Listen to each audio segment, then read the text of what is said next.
Selamat siang sahabat pendengar di Jawa Timur, dimanapun Anda berada, selamat datang dalam Jatim News Today untuk edisi siang hari ini 25 September 2020. Akan kita update untuk perkembangan penanganan COVID-19 di regional Jawa Timur.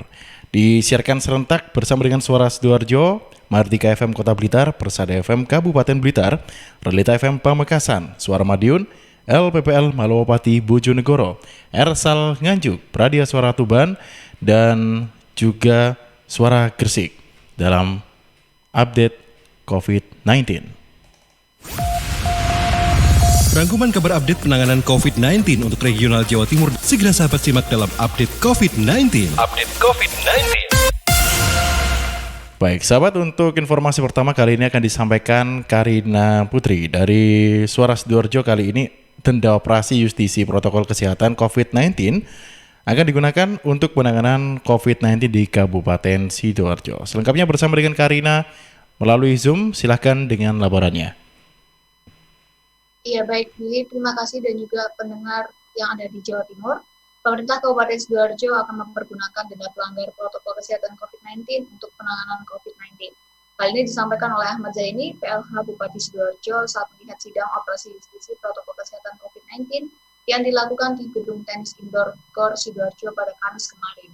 Menurut Zaini, uang denda pelanggar protokol kesehatan COVID-19 akan masuk ke kas daerah dan dapat dimasukkan sebagai BTT atau belanja tidak terduga yang bisa digunakan sewaktu-waktu.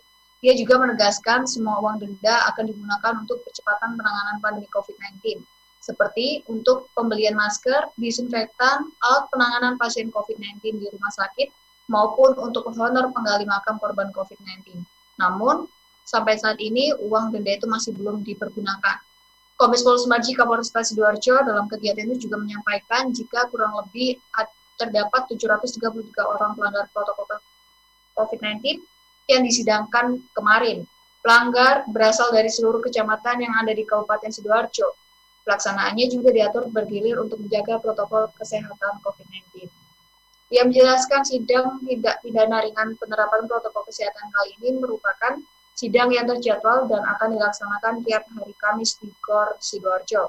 Sidang di tempat bagi pelanggar protokol kesehatan COVID-19 akan tetap dilaksanakan di beberapa titik operasi yang berpindah-pindah tiap hari Senin. Sejak pelaksanaan sidang di tempat yang dimulai tanggal 14 September kemarin, petugas gabungan sudah menjaring sebanyak 345 orang pelanggar protokol kesehatan COVID-19.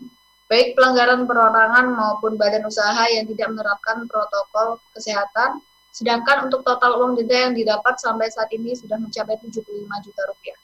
Terima kasih, demikian saya Karina Putri melaporkan untuk Jatim News Today, kembali ke studio bersama Diri. Baik, terima kasih tadi dari Suara Sidoarjo dari Karina Putri. Sekarang kita ke Kirana ya, dari Mardika Kota Blitar. DPRD Kota Blitar minta ASN yang tidak disiplin menerapkan protokol kesehatan COVID-19 dikenai sanksi tegas. Selengkapnya bersama dengan Kirana Nisa. Silakan dengan laporannya, masih tersambung via Zoom untuk siang hari ini. Ya, baik, Billy. Baik, Kirana, silakan dengan laporannya. Baik, COVID-19.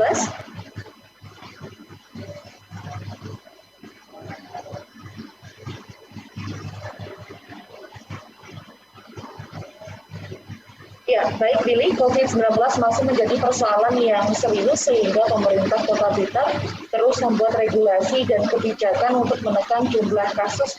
Yang terbaru, pemerintah kota melaunching relawan penegak disiplin protokol kesehatan COVID-19 dengan kerja. Langkah ini untuk mencegah munculnya klaster penularan di perkantoran. Khusus di lingkup pemerintah kota, DPRD Kota Blitar meminta agar aturan dan sanksi bagi ASN berlaku tegas.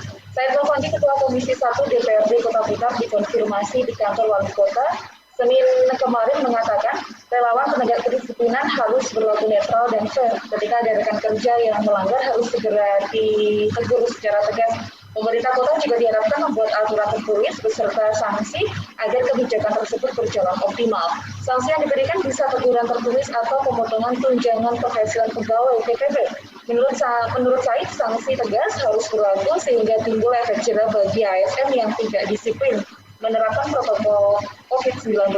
Dikonfirmasi terpisah, Santoso, Wali Kota Blitar, mengatakan Pendisiplinan protokol kesehatan COVID-19 di perkantoran ini akan dievaluasi secara berkala.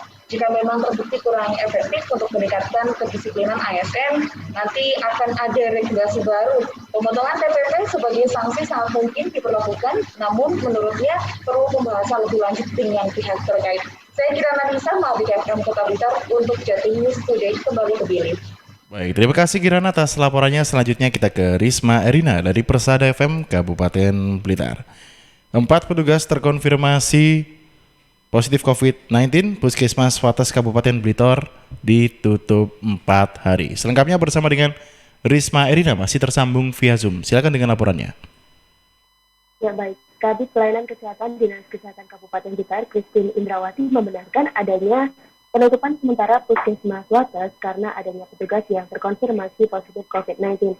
Dan penutupan pelayanan dilakukan selama 4 hari, yaitu mulai 23 hingga 26 September 2020. Christine menjelaskan ada 4 petugas Puskesmas Wates yang positif. Berdasarkan kondisi itu, setelah dilakukan tracing ternyata lebih dari separuh orang yang kontak erat dengan 4 petugas itu, sehingga hampir semuanya harus melakukan isolasi mandiri di rumah. Sementara itu dari 4 petugas yang positif, 3 diantaranya tidak mengalami gejala sehingga diisolasi di dusun LEC Garum. Kemudian 1 lainnya ada gejala dan saat ini dirawat di rumah sakit. Dia menambahkan total ada 31 petugas di Puskesmas Wates, baik itu ASN maupun non-ASN, dan semuanya sudah menjalani pemeriksaan sebelum isolasi mandiri. Demikian, saya Risma Erina, LPPL Radio Persada FM Kabupaten Blitar, melaporkan untuk Jatim News Today. Baik, terima kasih Risma atas laporannya. Selanjutnya kita ke Kolik Maulidi dari Realita FM Pamekasan. Pemerintah akan berikan santunan bagi masyarakat yang meninggal dunia akibat terinfeksi COVID-19. Selengkapnya bersama dengan Kolik Maulidi. Silakan dengan laporannya, masih tersambung via Zoom. Baik, Billy. Masyarakat yang meninggal dunia akibat terinfeksi COVID-19 akan mendapatkan uang santunan dari pemerintah sebesar 15 juta rupiah yang nantinya akan dicairkan ke nomor rekening ahli warisnya. Kepala Dinas Sosial Jawa Timur Alwi mengatakan, saat ini pemerintah pusat menyiapkan bantuan uang santunan yang dikhususkan kepada masyarakat yang meninggal dunia karena positif terinfeksi virus corona. Masing-masing orang yang meninggal dunia tersebut akan mendapatkan uang santunan sebesar 15 juta. Alwi yang juga menjabat sebagai PLT Kepala Bakorwil Pamekasan ini juga menjelaskan, aturan diberikannya uang santunan tersebut mengacu pada surat edaran yang dikeluarkan Kementerian Sosial atau Kemensos RI. Bagi masyarakat Jawa Timur yang ingin mengajukan bantuan ini, Alwi menyampaikan tidak ada batasan waktu. Mantan Sekretaris Daerah atau Sekda Pamekasan ini menambahkan, syarat pokok yang harus dipenuhi untuk mendapatkan santunan kematian bagi warga korban COVID-19 harus mengantongi surat keterangan kematian akibat COVID-19 dari puskesmas dan rumah sakit. Kecepatan pencairan bantuan ini bergantung pada kelengkapan berkas administrasi yang diajukan. Jika berkasnya sudah lengkap, agar segera diajukan dan dari pihaknya akan membantu, agar sesegera mungkin diajukan ke pemerintah pusat. Sebagai informasi, jumlah suspek di Kabupaten Pamekasan sebanyak 872 orang. Di antaranya sedang dalam pengawasan 34 orang, selesai pengawasan 786 orang, dan meninggal dunia 52 orang. Jumlah positif COVID-19 di Pamekasan sebanyak 323 orang, 16 orang sedang dalam perawatan, pasien sembuh 276 orang, dan 30 orang lainnya meninggal dunia. Demikian Halik Maulidi, Realita FM mengabarkan untuk Jatim News Today. Kembali ke Billy. Baik, terima kasih Kolik Maulidi atas laporannya. Selanjutnya kita ke Madiun. Kali ini bersama dengan Ben Chandra dari Suara Madiun. Perkuat solidaritas jaga Kamtipmas, 14 perguruan silat Kota Madiun sepakati ikrar damai agar Kota Madiun semakin kondusif. Selengkapnya bersama dengan Ben Chandra. Silahkan dengan laporannya. Baik, Ben Chandra, silahkan dengan laporannya. Forkopimda bersama perguruan pencaksilat di Kota Madiun pun digelar. Hasilnya tidak ada lagi keributan ke depan. Forkopimda bersama masing-masing perguruan sepakat menjunjung tinggi ikrar damai yang disepakati dalam rakor di GCIU Dinas Kominfo Kota Madiun. Wali Kota Madiun Maidi menyampaikan, Kota Madiun saat ini sedang berbenah, sehingga jangan sampai apa yang sudah baik ini terhalangi oleh ulah oknum yang tidak bertanggung jawab. Ikrar damai tersebut dilakukan oleh perwakilan 14 14 perguruan pencaksilat di Kota Madiun disaksikan oleh jajaran Forkopimda Kota Madiun. Rakor dan ikrar damai digelar sebagai tindak lanjut aksi oknum yang tidak bertanggung jawab beberapa waktu yang lalu. Mirisnya, aksi tersebut disinyalir berangkat dari ulah masyarakat luar Kota Madiun.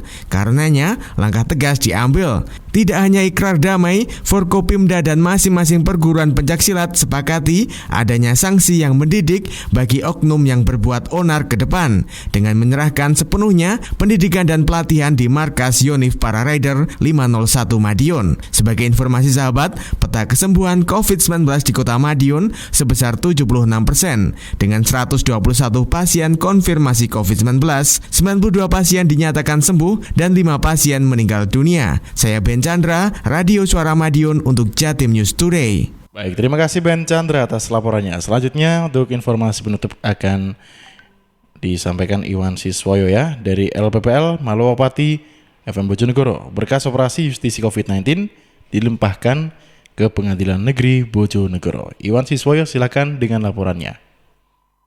Ya, sahabat, Polres Bojonegoro kembali melimpahkan berkas perkara tindak pidana ringan atau tipiring atas perkara pelanggaran dalam operasi justisi penegakan protokol kesehatan COVID-19 di Kabupaten Bojonegoro. Ada 118 perkara terkait pelanggar protokol kesehatan COVID-19 yang terjaring dalam operasi justisi penegakan protokol kesehatan COVID-19 di Bojonegoro. Sidang dipimpin langsung oleh Hakim Ainun Arifin dan Panitera Pengganti Sadullah S.A. Adapun keputusan sidang tersebut, seluruh terdakwa atau para pelanggar protokol kesehatan COVID-19 dinyatakan bersalah telah melakukan tindak pidana ringan sehingga para terdakwa dijatuhi hukuman berupa sanksi denda yang jumlahnya bervariasi. Sementara itu, Kapolres Bojonegoro, AKBP M. Budi Hendrawan berharap ke depan warga masyarakat di Kabupaten Bojonegoro bisa meningkatkan disiplin dalam penerapan protokol kesehatan COVID-19.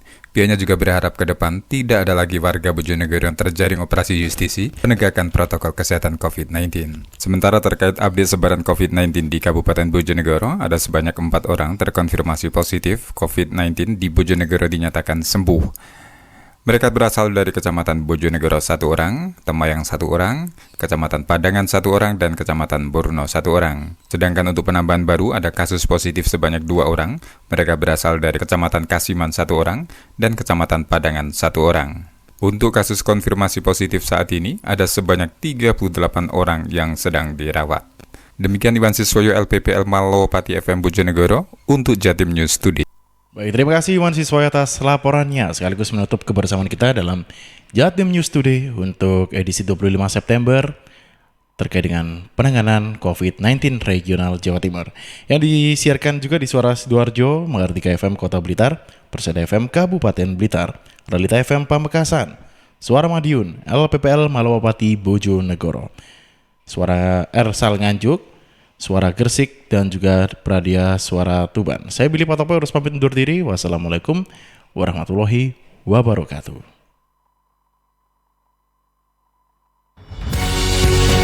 Perkembangan penanganan COVID-19 untuk wilayah regional Jawa Timur sudah sahabat simak dalam update COVID-19.